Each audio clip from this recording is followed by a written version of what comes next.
चलिए अब हम लोग बात कर रहे हैं भारत शासन अधिनियम 1919 के बारे में। और जैसा कि आप लोगों को पता होगा कि भारत शासन अधिनियम 1919 को मॉन्टेग्यू चेम्सफोर्ड सुधार भी कहा जाता है। याद रखिएगा, मॉन्टेग्यू चेम्सफोर्ड सुधार भी कहा जाता है। किसको कहा जाता है? तो भारत शासन अधिनियम 1919 में। जिस तरह से 1909 के अधिनियम को मार्ले मिंटो सुधार कहते हैं, उसी तरह से 1919 के अधिनियम को क्या कहते हैं? मॉन्टेग्यू चेम्सफोर्ड सुधार कहते हैं। अब देखिएगा, यहाँ पे भी आपका मॉन्टेग्यू अलग व्यक्ति है और चेम्सफोर्ड अलग व्यक्ति है। इन दोनों ने मिलकर क्या किया था? भारत में सुधार किया था, जिसके कारण इनको मॉन्टेग्यू चेम्सफोर्ड सुधार कहा जाता है।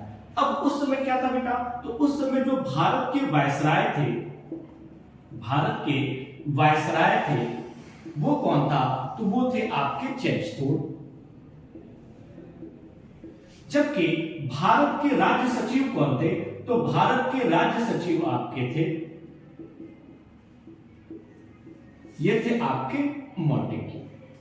ठीक है, याद रखिएगा, चेम्सफोर्ड क्या थे? उस समय भारत के वायसराय थे, जबकि राज्य सचिव कौन थे? आपके मॉन्टेग्यू थे। और इन दोनों लोगों ने मिलकर जो सुधार किया था भारत शासन अधिनियम 1919 में, इसको कहा जाता है मॉन्टेग्यू चेम्सफोर्ड सुधार। तो यहां से आपका सन बड़ा इंपॉर्टेंट है। सन में आपका पूछा जाता है कि मार्ले मिंटो सुधार कब आया? तो 1909 में। सॉरी, मॉन्टेग्यू चेम्सफोर्ड सुधार कब आया? 1919 में। ये सन बड़ा इंपॉर्टेंट है, 1909 वाला, 1919 वाला, जो आपको हमेशा जो है पूछा जाता है। अब हम लोग बात करते हैं कि भारत शासन अधिनियम 1919 को हम लोग मॉन्टेग्यू चेम्सफोर्ड सुधार कहते हैं। तो आखिर इसमें किया क्या गया था कि इसको सुधार कहा जाता है? भाई, सुधार कब कहा जाएगा? जब किसी चीज में अच्छा कोई इंप्लीमेंट किया जाएगा, तभी तो उसको सुधार कहा जाएगा। तो इसमें क्या किया गया था? तो पहला चीज क्या किया गया था कि भारत में द्वैध शासन लगाया गया। क्या किया गया? द्वैध शासन लगाया गया। द्वैध शासन का मतलब क्या होता है बेटा? दोहरा शासन। याद रखिएगा, द्वैध शासन का मतलब क्या होता है? दोहरा शासन। अगर मैं आपको द्वैध शासन के बारे में बताऊं तो देखिए, द्वैध शासन का जनक किसको कहते हैं? तो द्वैध शासन का जनक कहते हैं लियो कार्टियस को। लियो कार्टियस को क्या कहा जाता है? द्वैध शासन का जनक कहा जाता है। और सबसे पहले द्वैध शासन भारत में कहां लगा था? तो बंगाल में लगा था। और किसने लगाया था? तो रॉबर्ट क्लाइव ने लगाया था। रॉबर्ट क्लाइव ने क्या किया था? बंगाल में सबसे पहले द्वैध शासन लगाया था, दोहरा शासन लगाया था। और उसके बाद से जाके जो है भारत शासन अधिनियम के तहत 1919 में क्या किया गया था? भारत में द्वैध शासन लगाया गया था। देखिए, वर्तमान में भी भारत में द्वैध शासन है, दोहरा शासन है कि नहीं है? नहीं है? अरे भाई, बिल्कुल है। देखिए, वर्तमान में क्या है कि केंद्र सरकार जो नियम कानून बनाएगी वो भी आपको मानना है। इसके साथ साथ राज्य सरकार जो नियम कानून बनाएगी वो भी मानना है। मानना है कि नहीं मानना है? भाई, सब लोग मानते हैं, आपको भी मानना है। तो क्या हो गया? दोहरा शासन हुआ कि नहीं? यानी कि वर्तमान में क्या है कि प्रधानमंत्री नरेंद्र मोदी जी भी जो नियम कानून बनाएंगे हमको मानना है, और योगी जी भी जो नियम कानून बनाएंगे हमको मानना है। तो उसी तरह से क्या हुआ कि अंग्रेजों ने 1919 के अधिनियम में क्या किया? भारत में द्वैध शासन लगाया। क्या किया? एक आपका किया विधान परिषद का निर्माण किया, और किसका निर्माण किया? तो और निर्माण किया विधान सभा का।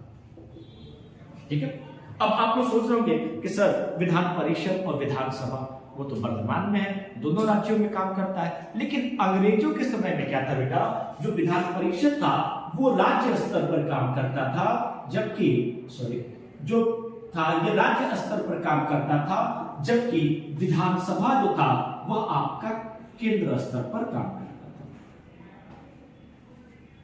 जिस तरह से वर्तमान में आपका लोकसभा है वह क्या करता है बेटा? केंद्र स्तर पर काम करता है, और राज्य स्तर पर क्या काम करता है बेटा? विधानसभा काम करती है। उसी तरह से क्या है कि ब्रिटिश गवर्नमेंट में केंद्र स्तर पे कौन सी था? तो विधानसभा था, और राज्य स्तर पे क्या था बेटा? तो विधान परिषद था। ये राज्य स्तर पर काम करता था। ये सुधार आपका किया गया था। और क्या किया गया था बेटा? इतना मिटा देना, क्लियर है? चलिए, और क्या किया गया है आपका? तो इसको देखिएगा। देखिए, उस समय 1923-24 में 1923-24 1923-24 में एक आयोग का गठन किया गया था जिसका नाम था ली आयोग। क्या नाम था? ली आयोग। और ली आयोग ने क्या किया था? एक सिफारिश दी थी जिसके तहत 1926 में संघ लोक सेवा आयोग का गठन किया गया। मोस्ट इंपॉर्टेंट, संघ लोक सेवा आयोग का गठन किया गया है। कब किया गया है? 1926 में। किसकी सिफारिश पर? ली आयोग की सिफारिश पर। तो अब यहां से देखिए कैसे क्वेश्चन बनते हैं। सबसे पहला प्रश्न कैसे बनेगा? तो पहला प्रश्न बनेगा कि संघ लोक सेवा आयोग का गठन कब हुआ है? तो 1926 में। दूसरा प्रश्न क्या बनेगा कि संघ लोक सेवा आयोग का गठन किस समिति की सिफारिश पर हुआ? तो ली आयोग की सिफारिश पर हुआ। देखिए अंग्रेजों ने क्या किया कि संघ लोक सेवा आयोग का गठन किया और वो क्या करता था? पूरे भारत की सबसे बड़ी परीक्षा कंडक्ट कराता था। आज भी आपका संघ लोक सेवा आयोग काम करता है, जो क्या करता है? आईएएस का, आईएफएस का, आईपीएस का सिलेक्शन करता है कि नहीं है? अगर आप संघ लोक सेवा आयोग की परीक्षा पास करते हैं तो वर्तमान में आप डीएम बनेंगे, एसपी बनेंगे या एम्बेसडर बनेंगे या इस तरह की बहुत सारी सेवा में, प्रशासनिक सेवा में आप जाएंगे। इसी तरह से क्या है कि वर्तमान में केंद्र के आधार पर हर राज्य में क्या है? लोक सेवा आयोग है, जिसको राज्य लोक सेवा आयोग कहते हैं। और आपको सबसे मजे की बात बताएं कि अगर आप आईएएस की परीक्षा पास करते हैं और आपका जो नियुक्ति पत्र आएगा, ज्वाइनिंग लेटर आएगा, उस पे भारत के राष्ट्रपति का सिग्नेचर होता है। सोचिए इतना बड़ा पद, अब भारत के राष्ट्रपति का सिग्नेचर होता है और आपको हटाने का अधिकार केवल व केवल राष्ट्रपति को है। बाकी कोई भी हो, प्रधानमंत्री हो, मुख्यमंत्री, आप किसी स्टेट में काम करें, केवल ये लोग आपको ट्रांसफर कर सकते हैं, पदरिक्त नहीं कर सकते हैं। इसी तरह से अगर आप राज्य का परीक्षा देते हैं, पीसीएस का एग्जाम देते हैं, हर राज्य अपना पीसीएस कंडक्ट कराता है, उसका एग्जाम देते हैं, तो जो भी आप परीक्षा पास करेंगे तो आपके नियुक्ति पत्र पर उस राज्य के राज्यपाल का सिग्नेचर होता है और आपको हटाने का अधिकार केवल व केवल उस राज्य के राज्यपाल का है। बाकी कोई भी आपको पदरिक्त नहीं कर सकता है। और सोचिए इतनी बड़ी परीक्षा है कि आपको पूरा जिला संभालने को मिलता है कि नहीं?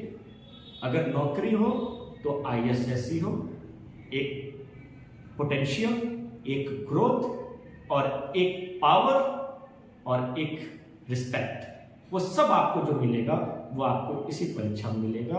बाकी कोई परीक्षा ऐसी नहीं है जिसमें आपको इतना ज्यादा ये सारी चीजें मिले।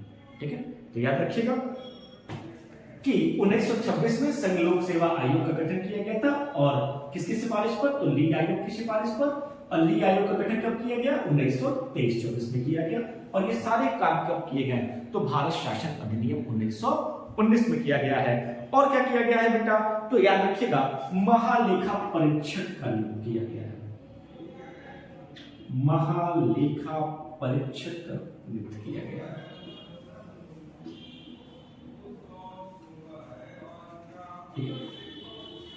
भारत शासन अधिनियम के तहत उस समय क्या हुआ? भारत सचिव ने क्या किया? एक नया पद बनाया जिसको महालेखा परीक्षक के नाम से जाना जाता है। और महालेखा परीक्षक क्या होता है? तो आपको पता है होता है कि जो वर्तमान में भारत सरकार का क्या होता है? ऑडिटर होता है, उसको क्या कहते हैं? महालेखा परीक्षक कहते हैं। यानी कि महालेखा परीक्षक क्या करेगा? तो उस समय के ब्रिटिश गवर्नमेंट के जितने भी आपकी संस्थाएं हैं उनके खाता बही, उनके अकाउंट की जांच कौन करेगा? तो महालेखा परीक्षक जो है उनके खाता बही, उनके अकाउंट की जांच करेगा। ठीक है बेटा। और क्या किया गया है बेटा? तो देखिएगा भारत शासन अधिनियम में पहली बार क्या हुआ है? महिलाओं को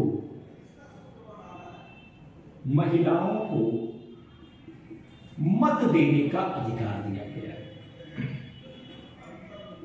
मत देने का अधिकार दिया गया है कि कोई भी प्रत्यक्ष चुनाव होता है, कोई भी अगर प्रत्यक्ष चुनाव होता है तो उसमें क्या कर सकती हैं? महिलाएं वोट दे सकती हैं। ये काम किया गया है भारत शासन अधिनियम 1919 में। इससे पहले महिलाओं को प्रत्यक्ष वोट देने का अधिकार नहीं था। ये जो है अंग्रेजों ने इसको किया है। तो यहाँ पे आपका जो है भारत शासन अधिनियम 1919 खत्म हो गया। अगले वीडियो में जो है हम लोग जो है साइमन कमीशन के बारे में पढ़ेंगे। साइमन कमीशन का पूरा डिटेल पढ़ेंगे।